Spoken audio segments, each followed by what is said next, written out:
కార్మికులు చేస్తున్న సమ్మెపై నిర్బంధాన్ని బెదిరింపులను మానుకుని సమస్యలు వెంటనే పరిష్కారం చేయాలని ప్రభుత్వాన్ని విజయనగరం జిల్లా రాజాం సిహెచ్ రామ్మూర్తి నాయుడు డిమాండ్ చేశారు.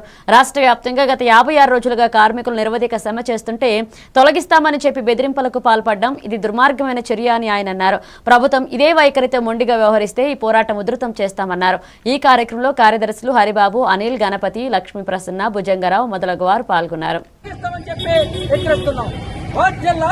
కార్మికుల ఐక్యత ప్రభుత్వం మొండి వైఖరి నశించాలి, ప్రభుత్వం నిర్బంధం ఆపాలి, ప్రభుత్వం బెదిరింపులు ఆపాలి.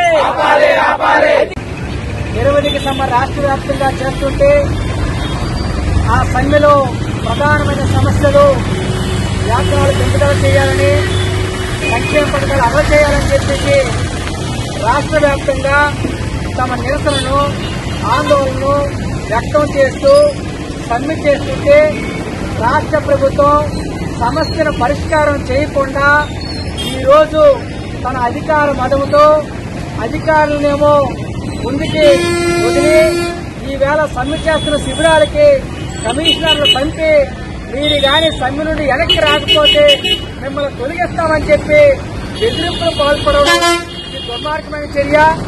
ఈ దేశంలో ప్రజాస్వామ్యబద్ధంగా కార్మికులు తమ హక్కుల కోసం రాజ్యాంగం కల్పించినటువంటి ఏదైతే హక్కు ఉందో ఆ హక్కుకు లోబడి ఈవేళ తమ జీతాలు పెంపుదల చేసుకోవాలని, సంక్షేమ పథకాలు అమలు చేయాలని చెప్పేసి పోరాటం చేస్తుంటే ఈవేళ రాజ్యాంగం ఇచ్చిన హక్కుని ఈ రాష్ట్ర ప్రభుత్వం కాలరాయాలని చూస్తుంది. అధికారులను ఉపయోగించి ఈవేళ పనిచేస్తున్న ఇంజనీరింగ్ కార్మికుల్ని భయభ్రాంతులకు గురి చేయాలని చూస్తుంది. ఇది సరైనది కాదు.